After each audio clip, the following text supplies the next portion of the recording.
Bonjour. Donc je m'appelle Robert Herra. C'est un travail qui a été fait en commun avec un de mes étudiants, Xavier de Carnavalet.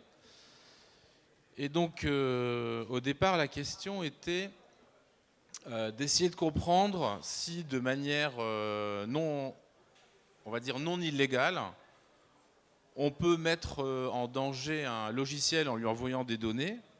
C'est une pratique assez courante dans les attaques. J'en donnerai quelques exemples. Ma préférée, c'est la teardrop attack, qui était vraiment très jolie. Mais la teardrop attack est illégale techniquement. Là, on va présenter quelque chose qui, de mon point de vue, reste légal et problématique. Donc, je suis à l'ESUA, là où était cet individu qui nous a lâchement abandonnés il n'y a pas longtemps. Laboratoire qui maintenant s'appelle CVO, cryptologie, virologie opérationnelle. Et le troisième logo, c'est le logo de nos masters en sécurité. Alors d'abord, si vous cherchez sur internet attaque par complexité, il y a très peu de références. J'ai listé les 5 références qu'il faut à mon avis lire. Il y a quand même une petite page web sur Wikipédia qui dit qu'une attaque par complexité, c'est une forme d'attaque informatique, on va dire, qui exploite les algorithmes. Alors moi, je le traduis à ma manière, en les mettant dans ce qu'on appelle leur workers behavior. Ça veut dire, d'un point de vue, donc c'est une ellipse, ça veut dire en fait que du point de vue complexité, de son comportement en temps, on va essayer de mettre le logiciel dans le pire des cas.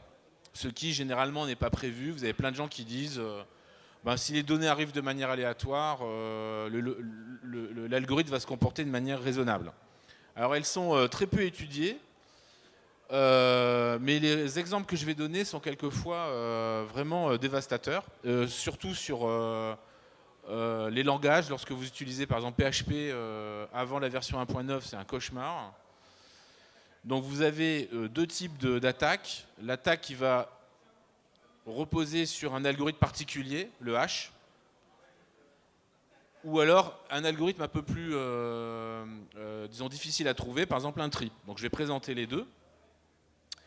Et on peut les décliner, à mon avis. Alors je n'ai pas évidemment scanné toutes les applications, mais on peut les décliner aux 4 niveaux classiques du modèle TCP/IP. Et je pense qu'elles sont sous-estimées.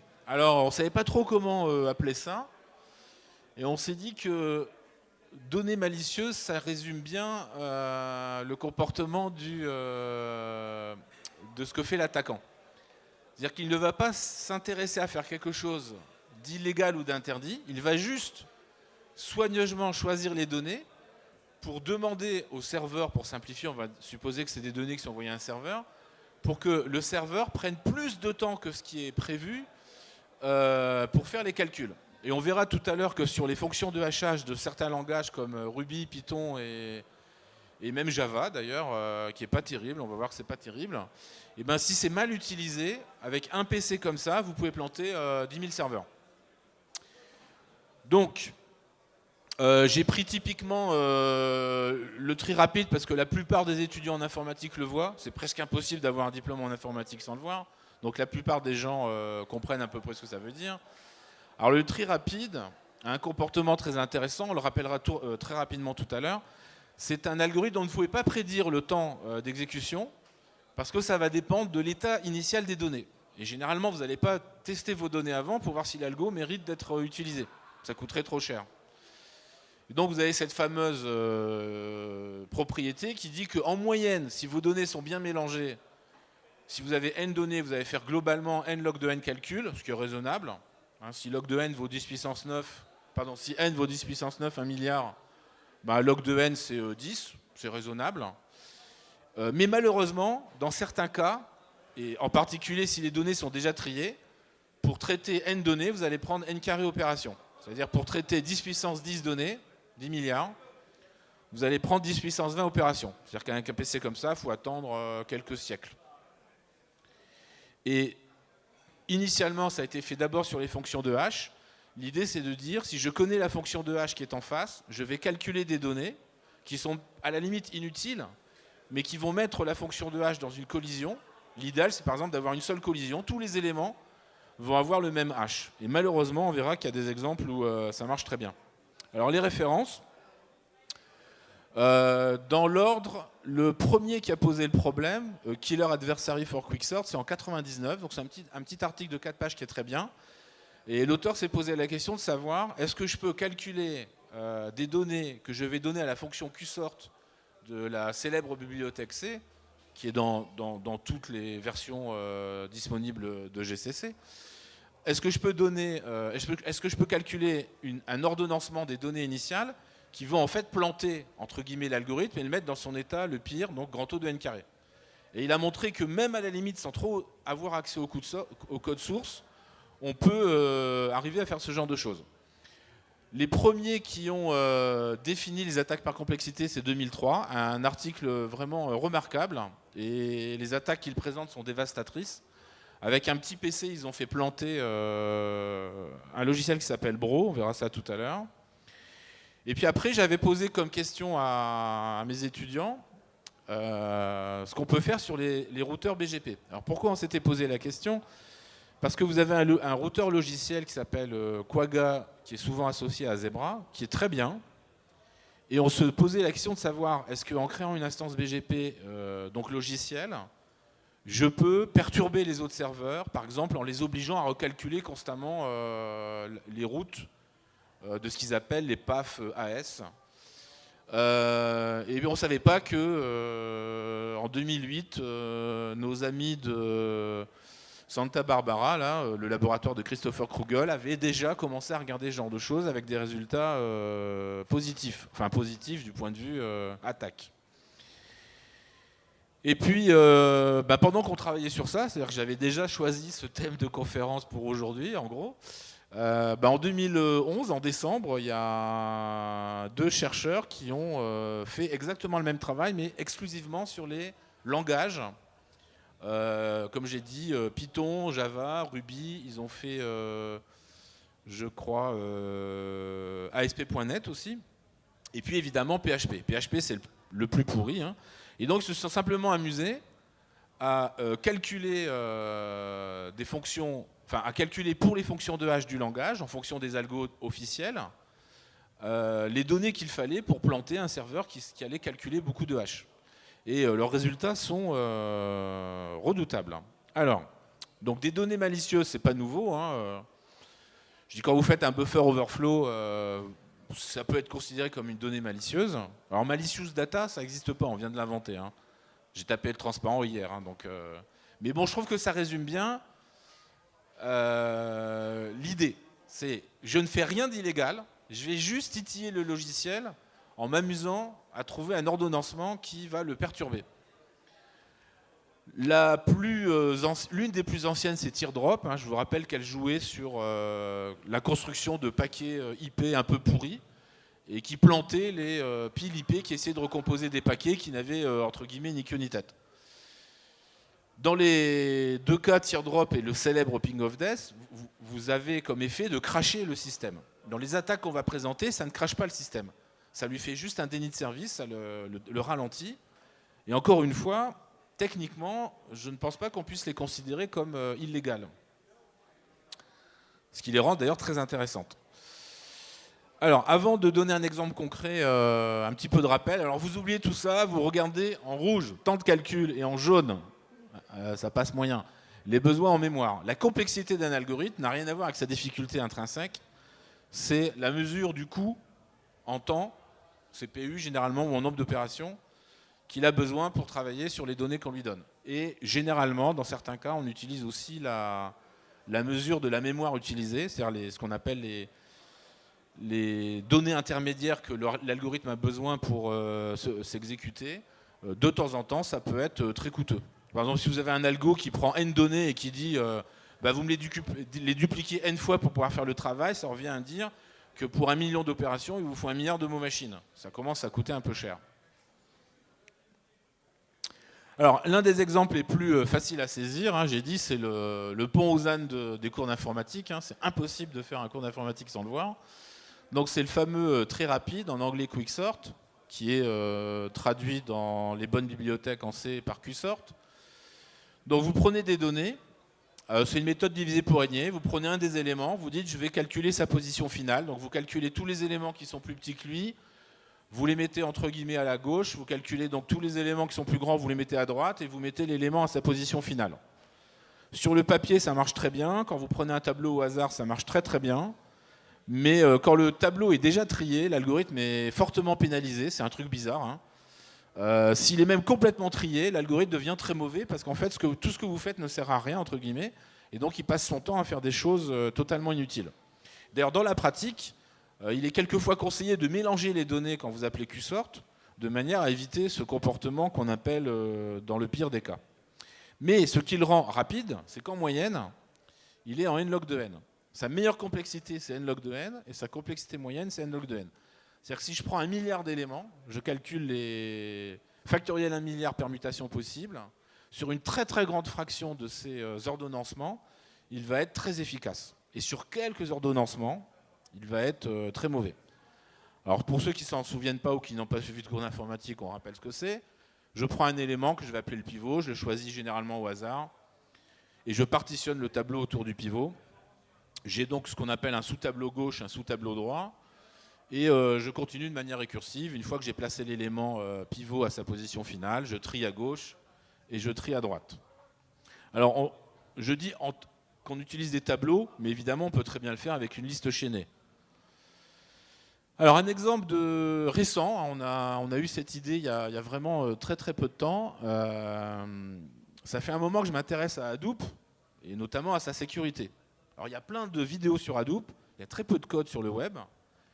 Et il n'y a rien sur la sécurité. C'est-à-dire vous donnez quand même l'autorisation à un code de s'exécuter sur un serveur qui n'est pas le vôtre généralement, si vous avez acheté le service. Et les exemples qu'on donne généralement dans les tutoriaux qu'on trouve sur Hadoop, c'est j'ai un gros fichier qui est partagé sur plusieurs serveurs. Je fais ce qu'on appelle une opération de map. Donc je vais demander à chaque serveur de calculer une clé pour chaque élément pour trouver ce qui m'intéresse. Et de temps en temps, on voit dans les exemples une phrase qui dit c'est pas inutile de trier ces données. Et puis les exemples qu'ils vous donnent sont généralement naïfs, c'est des fonctions de hachage, je peux le dire, totalement merdiques, calculées à la volée, parce que ça va être fait à la main, donc on ne va pas faire des choses compliquées. Et donc très souvent, vous pouvez avoir, sans le faire exprès, par exemple quand vous testez Hadoop sur un truc qui n'est pas fait pour, vous pouvez très bien avoir les données qui sont triées. La fonction qu'on va utiliser, c'est écrit en Java Hadoop. Donc généralement, vous allez utiliser la fonction Java de tri. Vous n'allez pas réécrire un quicksort, même si vous savez le faire. Et donc vous allez vous retrouver à trier des données qui sont déjà triées. Ça veut dire que si vous le faites mal intentionnellement, on pourra toujours vous dire, vous l'avez fait exprès. Vous allez dire, non, je ne savais pas, je n'ai pas fait exprès. J'ai juste choisi une mauvaise fonction de hachage. Et ça revient à revenir à ce que l'auteur de l'article de 99 a appelé la fonction anti-Qsort. C'est-à-dire qu'il s'amusait en fonction d'une version de Qsort, parce qu'il y a autant de versions de Qsort que de compilateurs quasiment. Il fait en quelque sorte ce qu'on peut appeler un reverse des données. C'est-à-dire qu'est-ce que je dois mettre en entrée pour pourrir le logiciel qui va les traiter. Alors je donne quelques exemples. Celui-là est assez caractéristique. Ça, c'est juste 10 milliards. 10 milliards, ça fait 10 gigas. C'est ridicule aujourd'hui pour ce qu'on appelle les big data. On parle de 16 000 téraoctets pour Google, par exemple, de données. Quand ils compressent leurs données, je ne sais pas comment ça se passe, mais c'est énorme. 10 puissance 20, ça veut dire vraiment plusieurs milliers de siècles. Même avec un ordinateur qui fait 1000 milliards d'opérations à la seconde. Donc vous pouvez toujours dire en vert que c'est une erreur du stagiaire. C'est une légende urbaine, le stagiaire il ne comprend pas, il lance un truc et ça ne marche pas. Et question intéressante que j'ai posée à un cloud computer, on va dire, privé, je leur ai demandé, dans ce cas-là, qu'est-ce que vous faites? Qu'est-ce que vous dites au client qui a malencontreusement planté votre système? J'attends toujours la réponse. Donc ils nous ont même demandé d'ailleurs de travailler avec eux sur la sécurité, parce que je pense que ça c'est un problème important. Alors on va voir rapidement les fonctions de hachage, parce que les résultats du Chaos Computer Club sont tellement jolis que je n'ai pas résisté à l'idée de les présenter. Donc je rappelle ce que c'est qu'une fonction de hachage sur un dessin. Vous avez des données, pour simplifier on va prendre des chaînes de caractères. Vous voulez pouvoir les manipuler, les trouver, en rajouter, en insérer dans la liste, en supprimer, et ainsi de suite. Mais vous ne voulez pas manipuler les chaînes de caractères. Elles peuvent être de longueur inégale, ça peut être compliqué, tout ça. Donc on aime bien dire, tiens, on va les mettre à un endroit où je peux aller les chercher quand j'en ai besoin. Donc je vais calculer pour chacune d'entre elles une adresse. Cette adresse va être ce que j'appelle le haché. Et là, vous avez une quasi-infinité de fonctions de hachage. Et donc l'idée qu'on espère correcte, c'est de dire, j'ai un espace ici de trous qui sont vides. Et si tout va bien, mes données ici vont me donner des valeurs différentes. Je vais avoir des trous, mais c'est pas grave, ça me laisse de la place pour après. Donc vous imaginez un dictionnaire où c'est des cases, les cases sont vides, et puis quand les mots arrivent, vous les mettez à l'endroit qui vous intéresse, pour pouvoir les retrouver rapidement après. Donc c'est très efficace comme technique. Une table de hachage, c'est l'un des premiers trucs qu'on fait quand on écrit un compilateur, par exemple. Quand vous gérez pendant la compilation la gestion des identificateurs, c'est généralement une table de hachage. Et la définition propre, c'est je calcule une empreinte, qui est généralement un nombre, qui va servir à identifier rapidement la donnée initiale. Alors pourquoi Wikipédia dit incomplètement ? C'est pas incomplètement, c'est que je ne peux pas inverser cette fonction. C'est-à-dire, si je reviens en arrière en disant j'ai l'élément qui a pour valeur 2, dites-moi ce que c'est pas fait pour ça. C'est non seulement très compliqué, mais quelquefois impossible, puisque ces fonctions sont censées envoyer une très grande masse de données sur un ensemble de cases plus petits. Donc en général, vous allez avoir des collisions. Alors c'est quoi une collision ? C'est des données différentes qui ont une empreinte identique. Alors ça permet aujourd'hui par exemple de faire des faux vrais certificats. Hein. Quand vous prenez un certificat X509 et que vous êtes capable d'inverser la clé publique, vous allez pouvoir créer un autre certificat qui sera valide et qui aura une empreinte différente. Donc là, j'ai donné un exemple où vous avez deux données ici qui s'envoient sur la même valeur. Donc que fait l'algorithme ? Généralement, l'algorithme de hachage, enfin de gestion de table de hachage, dit on prend la première case qui est vide après. Ok, c'est super.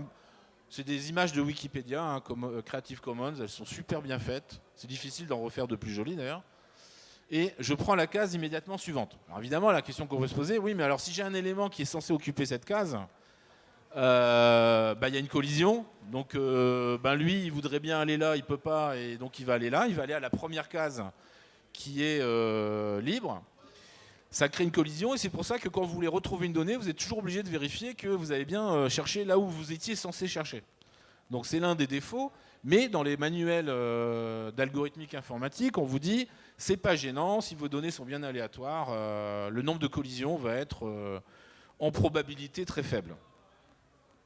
Alors, exemple d'utilisation, quand vous envoyez avec PHP des données par GET ou POST, elles sont stockées dans une table de hachage. Et on va voir que malheureusement, la fonction de hachage est très mauvaise. Et la fonction de hachage, c'est DJBX3, on la verra après, qui malheureusement utilise trop peu de bits et donc permet d'être reversée facilement et de planter à peu près n'importe quel serveur web en PHP avant la version de 2009. Alors pourquoi c'est utile de fabriquer des collisions ? Parce qu'en fait, là, c'est un schéma qui montre ce qui se passe sur un serveur web quand vous n'avez pas trop de collisions. Puis d'un seul coup, vous lui envoyez des données qui, par exemple, sont tous au même endroit, vont toutes avoir la même valeur. Et votre CPU, il passe à 100% d'utilisation parce qu'il passe son temps à chercher dans son dictionnaire un trou, là, où est la valeur qu'il était censé trouver et qu'il ne trouve pas. Donc ça le perturbe. Alors comment fabriquer une fonction de hachage ? Généralement, c'est des trucs exotiques avec des décalages de bits. Je prends un caractère, je lui associe une valeur numérique. L'idée de base, c'est j'ai une chaîne de caractères en entrée, j'ai une valeur numérique en sortie. Je pourrais très bien faire ça avec n'importe quelle suite binaire, des nombres flottants, n'importe quoi, mais on va toujours les voir comme des caractères, c'est plus simple. Donc là, elle s'appelle 33A parce qu'il y a un 33 qui se passe ici. Il a choisi 5381, il n'y a que lui qui sait pourquoi. Hein. Et puis, vous rajoutez caractère par caractère. Donc vous prenez l'ancienne valeur, vous ajoutez la valeur du nouveau caractère, vous multipliez par 33 et vous rajoutez la nouvelle valeur. Ça ressemble à un algorithme qui s'appelle Earner. C'est très exactement une évaluation d'un polynôme en un point, mais ça n'a aucun rapport avec le propos. Mais c'est ce qu'il avait derrière la tête quand je pense qu'il a trouvé cette fonction. Alors, au départ, ils ne voulaient pas un truc sécurisé, hein, ce qu'ils voulaient, c'était un truc rapide. Ok, on continue. Et le problème qu'elle pose, ben, c'est que toutes ces chaînes de caractères, quand vous avez compris comment fonctionne la fonction de hachage, toutes ces chaînes de caractères ont la même valeur. Application hein, transparent antépénultième, j'ai dit PHP, quand il fait un get ou un post, il fait ça. Vous voulez planter un serveur PHP, bah, vous lui envoyez un truc de genre là, une simple requête élémentaire, et vous en mettez autant que vous voulez, et le serveur va commencer à dire mais qu'est-ce qui se passe, toutes ces petites chaînes ont la même valeur, il va essayer de les mettre au même endroit, il ne peut pas, il les met les unes à la suite des autres, et du coup au lieu de faire grand O de log de n pour retrouver un élément, bah, il va être passé en n carré. Vous lui en envoyez 1 million, vous le plantez complètement. Donc avant la version 5.3.9, toutes les versions PHP sont nazes. Accessoirement, Adopi.fr est toujours en ancienne version. Mais je n'ai rien dit. Ça, c'est mon étudiant qui l'a rajouté. Je lui avais dit de l'enlever, mais j'ai dû oublier de sauvegarder la bonne version, on va dire. RATP aussi, parce qu'il s'est amusé à aller regarder les sites web. Donc le point de suspension, on les a enlevés, mais il y a pas mal de ministères qui ont encore des PHP d'avant janvier 2012. Donc ça fait en fait un déni de service. Et en plus, vous pouvez dire, je ne l'ai pas fait exprès. Bon, quand vous envoyez 1 million de requêtes avec des trucs comme ça va être difficile. Mais bon. Alors les logiciels, parce que ce qui est intéressant, c'est de vérifier que ces attaques sont faisables ou pas sur certains logiciels. Alors Squid résiste pas mal. Alors je précise évidemment que ces logiciels n'ont pas du tout été développés pour résister à ces attaques parce qu'elles n'étaient pas connues.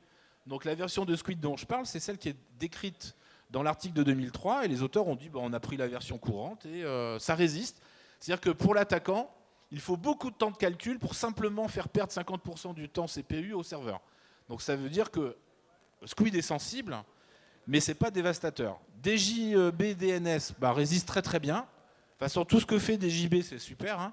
Quand on lui a posé la question comment se fait-il que votre fonction résiste, il a dit je fais toujours très attention à ce que je fais. Mais bon. Par contre, sur Bro, qui est un IDS, un Network Intrusion Detection System en anglais, la fonction de hash est très faible, c'est un XOR.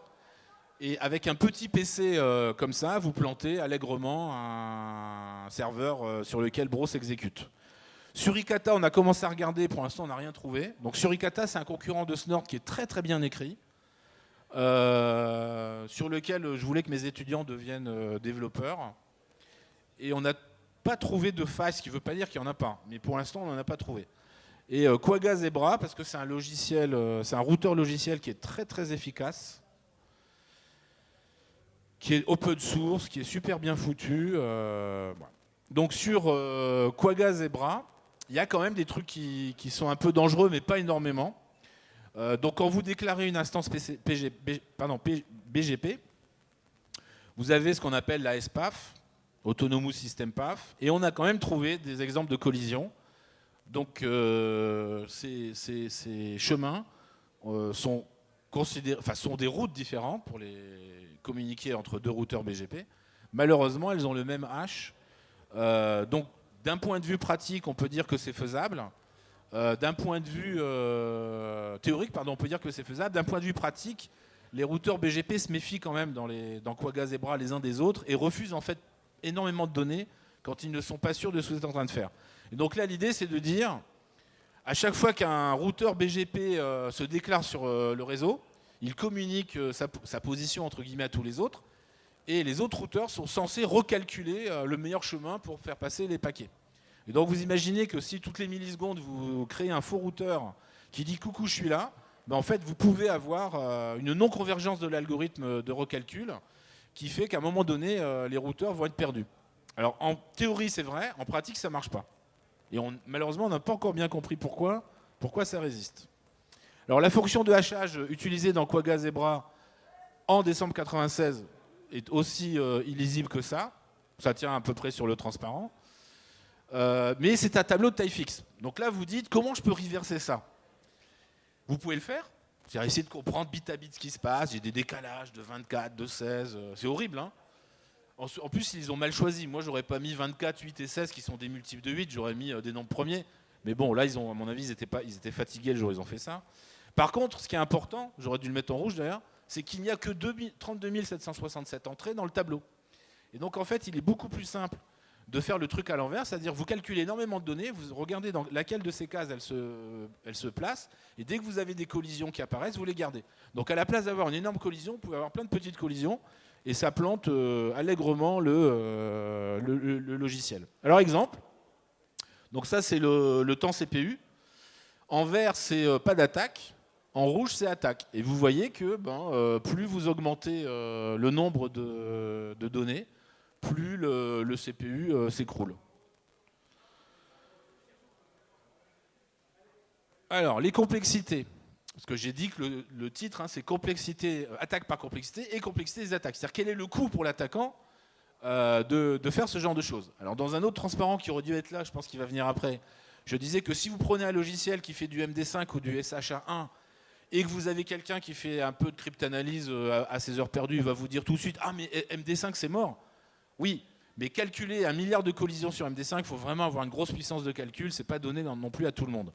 Donc, les deux auteurs de la conférence de décembre au Chaos Computer Club se sont simplement amusés à regarder les fonctions de hachage intégrées au langage. Donc PHP, avec un débit de 100 kilobits seconde, vous occupez un iCore 7 à temps plein, c'est-à-dire il fait 100% que pour vos données.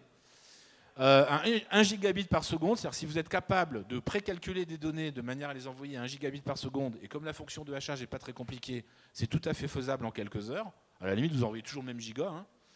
Vous plantez 10 000 iCore 7. Mais moi, ce que je préfère, c'est celui-là. Ruby 1.4, 1 gigabit seconde de données, vous plantez 1 million d'iCore. C'est-à-dire, en gros, vous plantez Google. Google achète 10 000 serveurs par jour à peu près. Si vous faites du Java à 1 gigabit, vous êtes à 100 000 serveurs qui plantent. Bon, j'exagère, un serveur peut avoir plusieurs iCore, on va dire, pour simplifier, un serveur à un iCore. Aujourd'hui, Python a corrigé ce problème. C'était la version 2009 sur laquelle ont été faits les tests. Puis ASP.NET, c'est pas mal non plus. Vous avez, avec 1 gigabit seconde de données envoyées, vous avez 300 000 serveurs qui vont travailler pour vous. Donc imaginez 10 personnes qui font ça, vous plantez 3 200 000 processeurs. C'est un rapport qualité-prix, à mon avis, inégalable. Donc, je rappelle que PHP, la nouvelle version, résiste. ASP.NET, c'est pas clair, je pense qu'elle n'est pas corrigée. Java, c'est pas encore corrigé. Et Ruby, c'est corrigé. Alors, dans la pratique, comment se protéger de ces attaques ? Moi, je pense que c'est très compliqué. Déjà, si vous n'avez pas accès au code source et que vous utilisez un logiciel commercial, globalement, vous devez reverser la fonction de hash. Ce qui n'est quand même pas donné à tout le monde. Donc on peut demander à Anthony Desnos de nous prêter ses outils pour comparer les fonctions de hash. Ça reste quand même du travail d'orfèvre, on va dire. Par contre, si vous avez accès au code source, nous c'est ce qu'on a fait. Si vous avez accès au code source, vous faites un grep et vous cherchez des mots comme hash, sort. Et puis surtout les décalages de bits, parce que la fonction ne s'appelle pas forcément hash quelque chose, mais généralement, il y a beaucoup de fonctions de hachage qui, pour des raisons historiques, utilisent des décalages de bits. Et puis après, vous devez analyser l'origine des données dès que vous avez une fonction qui soit insère des éléments dans une liste ou dans un tableau, soit trie, soit fait les deux, ou soit fait du hachage. Et comprendre d'où viennent ces données. C'est-à-dire, en gros, il faut identifier les données que l'attaquant peut calculer. Par exemple, dans l'attaque théorique des serveurs BGP de type Quagga Zebra, l'attaque théorique dit que vous pouvez faire ça, mais dans la pratique, les paquets vont être droppés. Et donc, ils ne vont pas arriver au serveur BGP que vous essayez d'attaquer. Malgré un des articles que je cite qui disait dans leur laboratoire, ils y sont arrivés, mais en fait, c'est parce qu'ils ont enlevé toutes les sécurités. Mais dans la pratique, a priori, ça ne marche pas. Et après, vous devez regarder pour la fonction de hash. Donc là, vous ne pouvez pas faire grand-chose. Si c'est un code que vous utilisez et que la fonction de hash est sur 16 bits, pratiquement c'est mort.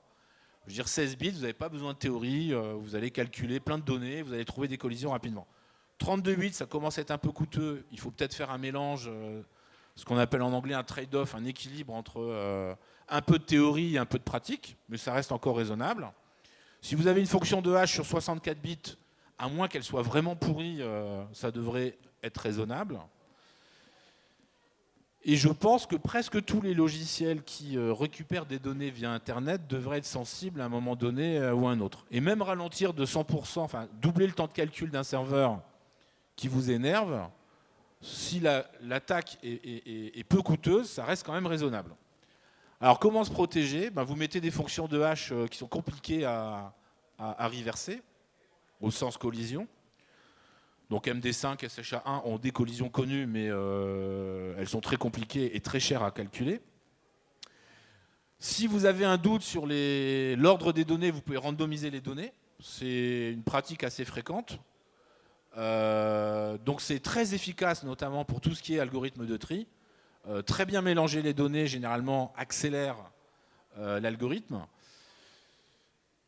On peut aussi, alors, j'ai rajouté ça vraiment tout à l'heure, hein. J'ai un peu hésité, mais finalement, c'est pas une mauvaise idée. Donc si vous prenez un arbre binaire, les auteurs du travail de 2003 ont montré que vous pouvez pratiquement attaquer comme vous voulez. Donc un arbre binaire classique avec j'insère les éléments, je les enlève, et ainsi de suite. Par contre, ils ont vérifié que si vous prenez ce qu'on appelle un TRIPS, donc c'est un arbre dans lequel on affecte un nombre aléatoire à la création de chaque nœud, si le nombre est bien aléatoire, c'est très difficile d'attaquer cette structure. Pourquoi? Parce que cette structure a été inventée pour donner un temps d'exécution qui est prédictible et qui est très peu variable. C'est-à-dire qu'il n'y a pas de worst case, pire des cas, il n'y a pas de complexité en moyenne, dans le meilleur des cas, on veut que ça soit toujours identique. Donc c'est une manière de protéger le logiciel, involontaire, hein, ce n'était pas fait pour ça, mais il s'avère qu'elle est très efficace. Alors que dans un arbre binaire, ce qu'on veut, c'est placer des éléments au fur et à mesure qu'ils arrivent, et l'arbre binaire, il peut être déséquilibré. Un arbre binaire, je crois que dans une des versions de gestion de fichiers de Linux, celui qui a tué sa femme, là, comment il s'appelle? C'est ça, Riser. Celui qui s'est occupé d'une méthode, d'un gestionnaire de fichiers dans Linux, qui a malheureusement assassiné sa femme, donc il est en prison, il ne code plus, avait inventé ce qu'il appelait les dancing trees, les arbres dansants. Il disait, la théorie vous dit qu'il faut équilibrer votre arbre binaire pour avoir le moins de niveaux possible. Et lui disait que quand on gère des fichiers, on s'en moque, parce que généralement, quand on cherche des fichiers dans un système qu'on utilise régulièrement, surtout un système en temps réel, c'est souvent les mêmes fichiers qu'on va aller chercher. Et il vaut mieux les remonter en haut et déséquilibrer l'arbre volontairement, de manière à optimiser la recherche des fichiers qui remontent régulièrement. Et il avait appelé ça les arbres dansants. Je trouvais que c'était assez joli. Donc vous pouvez inventer votre structure de données, mais vous faire très attention. Ça veut dire aussi que quand vous choisissez une structure de données, peut-être que vous laissez la place à l'attaquant pour une attaque par complexité. Et c'est ça que je trouve intéressant, c'est que ça remet au cœur des choses ce que moi j'appelle l'algorithmique. Et avant la programmation, il y a l'algorithmique. Alors ça marche très bien, sauf si votre algo de génération de nombres pseudo-aléatoires est pourri. Je ne vais pas donner d'exemple, mais il y a eu des cas célèbres ces dernières années. Si votre algo est très mauvais ou facile à reverser, je pense que vous avez une attaque plus difficile, mais qui reste encore faisable pour quelqu'un de têtu. Alors, dans ce cas, il y a la petite phrase qui a disparu. Le coût peut être élevé pour l'attaquant. Ce qui est gênant dans les attaques sur les fonctions de hachage de langage, et c'est pour ça que ces résultats sont vraiment remarquables, c'est que pour trouver des données pour planter ces fonctions de hachage, c'est relativement facile. C'est ça qui est gênant. Donc là, la complexité de l'attaque pour l'attaquant est d'un niveau bac plus 2 en informatique, voire bac plus 1. Et ça, c'est un peu gênant. Donc dans les références, si vous voulez vous intéresser au routeur BGP, il y a ces deux articles. Je précise, alors je ne l'ai pas mis parce que si les transparents vont sur le web, je n'ai pas envie de dire que je tape sur quelqu'un, mais il me semble quand même qu'ils sont un petit peu optimistes. Ils s'intéressent à l'implémentation théorique des routeurs BGP dans Quagga Zebra, alors que, et ils ne citent pas surtout ce travail qui est antérieur, ce qui est un peu gênant, alors parce qu'ils parlent en gros du même problème. Et Christopher Krugel et son équipe ont, eux, testé des vrais routeurs installés sur le réseau et ont montré que c'est quand même pas si facile que ça de les mettre dans un déni de service en envoyant des données, précalculées. Alors, globalement, qu'est-ce qu'on peut dire? On ne va pas être alarmiste non plus, mais sachant que vous avez plein de logiciels aujourd'hui qui ont été développés par des gens qui n'avaient aucune idée de ce genre de choses, je pense qu'on va trouver régulièrement des logiciels open source qui sont sensibles à ce genre d'attaque. Les gens de PHP, par exemple, ils étaient très embêtés quand même quand ils ont vu les premiers résultats sur ce type d'attaque. Java, ils n'ont pas trop réagi, mais c'est aussi mauvais. Hein. Et si vous avez un logiciel commercial, bah vous allez devoir le reverser, ce qui n'est pas non plus évident. Mais je suis presque sûr qu'on doit pouvoir trouver ce genre d'attaque à peu près partout. Voilà, je vous remercie. Et je remercie Xavier qui a écrit la moitié des transparents sans difficulté. Enfin, si avec difficulté, mais il l'a fait quand même. Voilà, je vous remercie. Avez-vous des questions? Pas de questions? Qui n'a rien compris à ce que j'ai dit? Aucun doigt se lève, donc tout le monde a compris, c'est très bien. Bravo, je vous félicite, hein, c'était pas évident. Merci.